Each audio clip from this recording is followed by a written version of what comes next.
Hey folks, does anyone remember Evergreen State College? It was the college that became infamous from this video. Difference between debate and dialectic.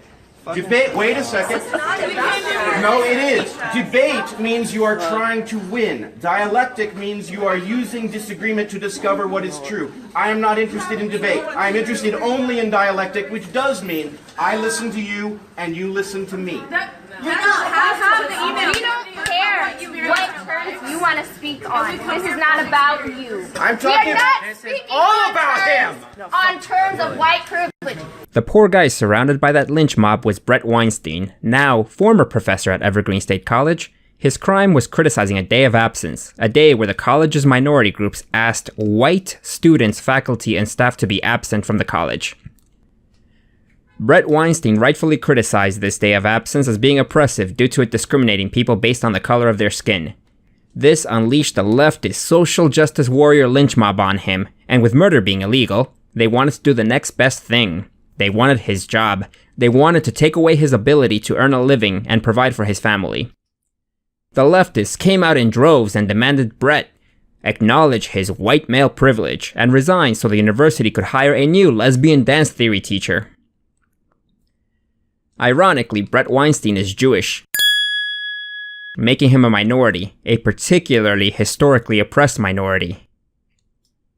Due to the college president siding with the social justice warriors, the college refused to provide or guarantee Bret Weinstein's safety from physical harm. He was then forced to leave his job at Evergreen State College. Well, Evergreen State College is back in the news, and that is because they are broke. After Bret Weinstein's story went viral and made national headlines, everyone became aware that at Evergreen State College, the faculty has no problems with behavior like this. You're sick. You put in a lot of goddamn effort. You've listened to these people talk shit to you for 7 fucking years. So no, I don't want to hear about it. So what I'm saying is what I said at the start. You can go inside and you can listen to the students and what they're trying to say, or you can take your ass home. Naturally, scenes like this caused many sane people to reconsider attending, and parents pledged to not let their children attend Evergreen. Now, a memo dated August 28th titled Enrollment and Budget Update from Evergreen shows that enrollment is down 5%, with nearly all students they lost being non-residents, which are particularly lucrative for the college as they have to pay a higher tuition rate due to the state of Washington not subsidizing their tuition, which means more upfront cash for Evergreen. This, plus the decrease in state funding and an increase in operational costs, have left Evergreen College $2.1 million in the hole. As the college administrators refuse to guarantee Bret Weinstein's safety, they have also opened themselves to a very possible lawsuit from Bret, as he had to leave his job and move away for the safety of him and his family. Before we get to that, I would really like to know what's going on with you, because you're at the center of this crazy controversy of Evergreen State College. You essentially left the area.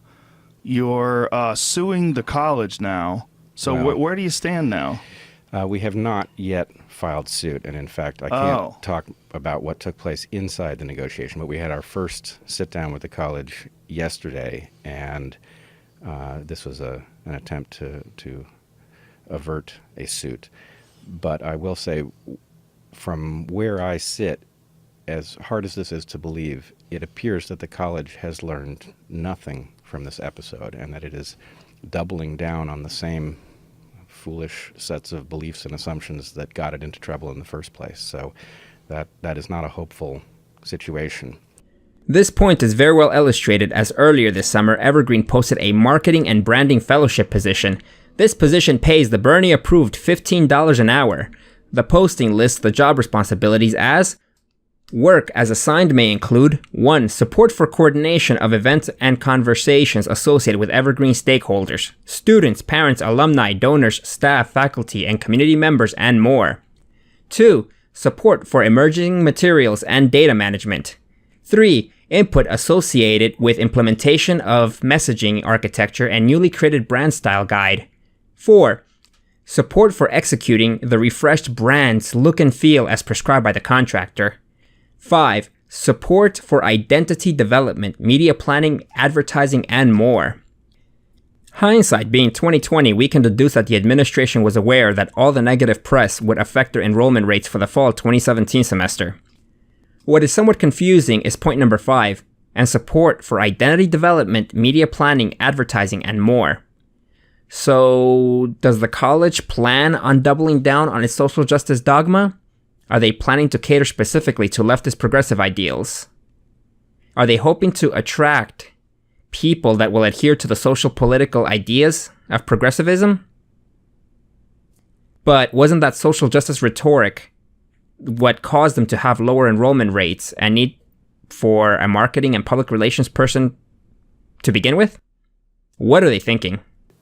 As hard as this is to believe, it appears that the college has learned nothing from this episode, and that it is doubling down on the same foolish sets of beliefs and assumptions that got it into trouble in the first place. So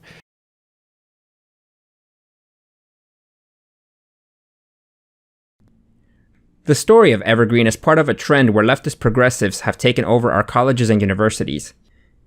You have institutions of higher learning all over the country banning conservative, libertarian, and even liberal speakers that are not far left enough. Like Berkeley after Hurricane Ben Shapiro offering counseling to students triggered by his mere presence. Yet, you have these insane professors, administrators, and a great portion of the mainstream media propping up domestic terrorist groups like Antifa, BAM, and Black Lives Matter. Evergreen is just the latest college to suffer from the Missouri University effect that is best highlighted from a video of leftist professor Melissa Click calling for some muscle to stop a reporter from filming her at a racially motivated protest. By muscle, it was clear that she was calling for males from her group to cause harm to the person filming her in the protest. After the video went viral and news broke about the protests at University of Missouri, the university experienced a great reduction in enrollments and had to cut staff and close down 3 dormitories due to not having enough students to fill them and lack of funding. Now, Evergreen College falls for the Missouri U effect. You have to wonder if the college administration has learned anything. But hey, progressive identity politics are bad for business? Who would have thought?